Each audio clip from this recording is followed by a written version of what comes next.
अगर तू मर जाए तो मैं दावत कर दूं सबकी। रेनॉल्ड एस जूलिया, भाई साहब अब पता नहीं मतलब अब मैं क्या कह सकता हूँ, नाम भी आपका तो मिक्सिंग लग रहा है 2-3 जगह से, तो पहले अपना नाम पता तो ठीक से ले आओ, उसके बाद हमारे मरने के सपने देखना। बाकी तुम्हारे सपनों से मेरी उम्र बढ़ रही है, घट मेरी, चिंता मत करो। घड़ी शनि को मिलते 10 रुपए और उसमें मैंने कारों को जो भी मिला भरोसा था मैं खुले।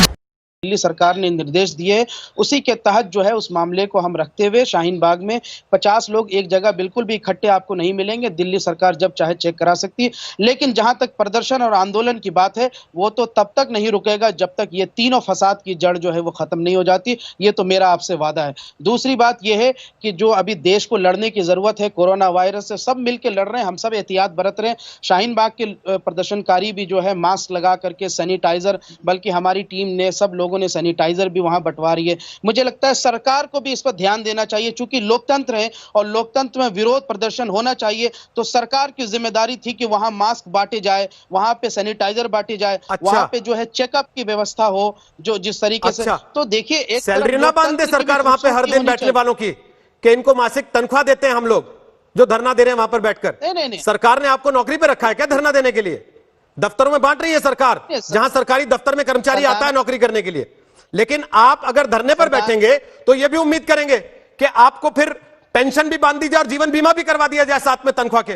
वाली माला अभी खाला जितना खाना छीनने वाला है नहीं वाला, क्योंकि अभी तक जो भी सुना तुमने वो फ्रॉड है। घर चलो बेटा यहाँ मेरा नहीं तोड़ है, भाई तेरा इंडिया मेरा पकड़े हिंदी वाला। तो अभी बातचीत चल ही रही है। मैंने कहा कि ना कि देखिए, मैं तो एक अदना सा आंदोलनकारी हूँ, हमारी दादियाँ वहाँ पे मेन असल में हैं। वो दादियाँ क्या फ़ैसला लेती हैं और किस तरीके से बात आगे बढ़ती है, उसके बाद ही हम कुछ ज़्यादा इस पर विस्तार से मैं बता पाऊँगा। मुझे लगता है दादियों को सुनना चाहिए, दादियाँ क्या कहेंगी। ये कह रहे हैं कि फैसला दादियाँ करेंगी आसिफ खान। अभी हमने मुख्तार अब्बास नकवी को सुना, उन्होंने कहा कि दादियों को भड़काने वाले कोई और हैं। उन्होंने शाहीन बाग में सड़क पे लात तो बिठा दिया है, लेकिन एग्जिट गेट पे खुद खड़े होकर ताली पीट रहे हैं। जाहिर है उनका इशारा आप लोगों की तरफ है। चंचू मेरे छाते पे, तेरे जिसे जितने लोग सोच रखते हैं उन लोग को लटकाऊंगा तराजू के कांटे पे। समझ में आया क्या? ये रहमानी साहब, आप ये तो बता दीजिए, बाबरी मस्जिद का क्या मतलब है वहां पे? आप ये कहें कि मस्जिद बननी चाहिए, बाबरी का क्या मतलब है? ये तो समझा दीजिए, आपका बाबर से क्या रिलेशन है?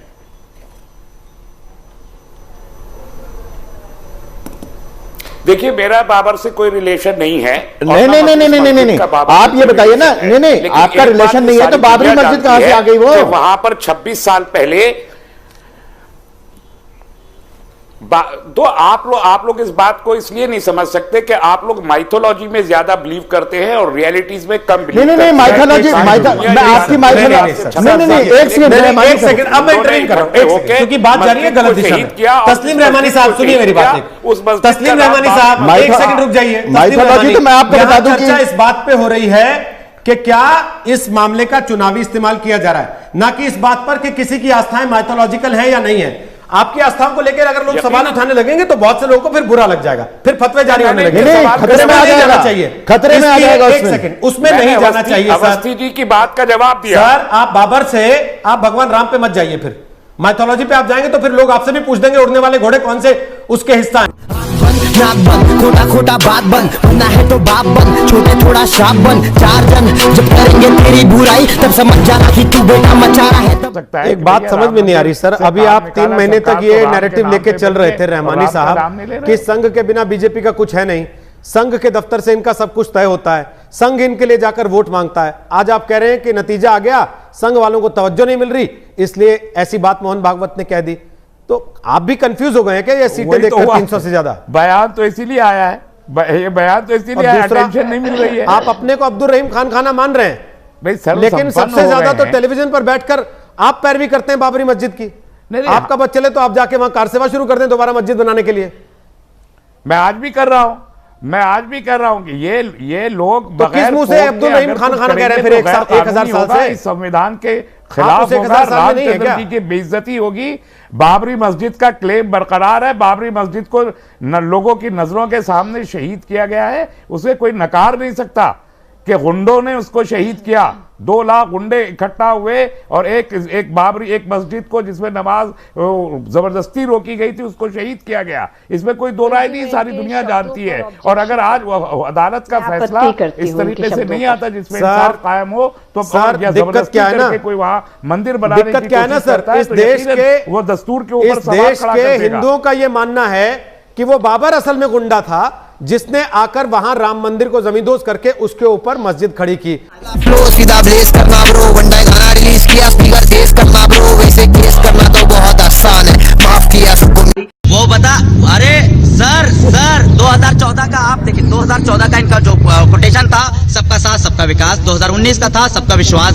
सबका विश्वास में ये कहा था कि जब पूरे देश ने एक वीर अब्दुल हमीद पर विश्वास किया था तो 22 टैंकर पाकिस्तान के शहीद किया था, तो 22 और 25 करोड़ मुसलमानों का आए। आप एक बार भरोसा करके तो देखिए नरेंद्र मोदी जी, अमित शाह, आप अपने साथ यहाँ रख करके तो देखिए, आपके बीच में अगर दीवार बन करके पूरे, चाहे कोई भी अगर अटैक करेगा, चाहे वो पाकिस्तान हो या अमेरिका हो या इसराइल हो, अगर अटैक करेगा तो उसको रौंद कर रख देंगे। ये वो कौम है जिसके साथ हुआ, उसको जीत दिलाई है। वो देश के साथ रहा है, हमेशा देश को जीत दिलाई है। भाई साहब, मैं आपकी सारी बातों से सहमत हूँ। हम देश को फिर से जिताएंगे और फिर से जो दोबारा से बंटवारा करने की कोशिश कर रहे हैं, मैं आपसे एग्री कर रहा हूँ।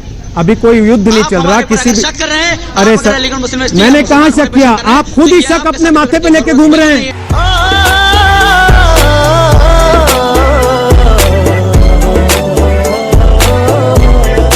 आपको ना एक काम करते हैं, आप शायद भूल गए कि आपने कहा क्या था। नहीं कहा गया था। आपको दोबारा सुनवाता हूँ कि आपने कहा क्या था। भाईजान दोबारा सुनवाता हूँ, आपने कहा क्या था। फिर उसमें आपसे पूछूंगा कि इसमें अमेरिका, जापान, पाकिस्तान, बांग्लादेश, अफगानिस्तान का जिक्र कहाँ था। मैं सुन लिया सर।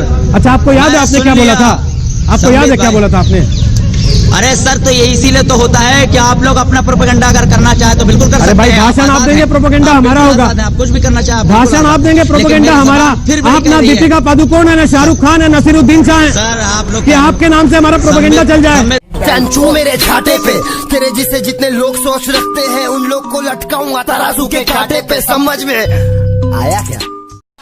सीधा ब्लेस करना ब्रो, वनडे गाना रिलीज किया, स्पीकर तेज करना ब्रो, वैसे केस करना तो बहुत आसान है, माफ किया पे।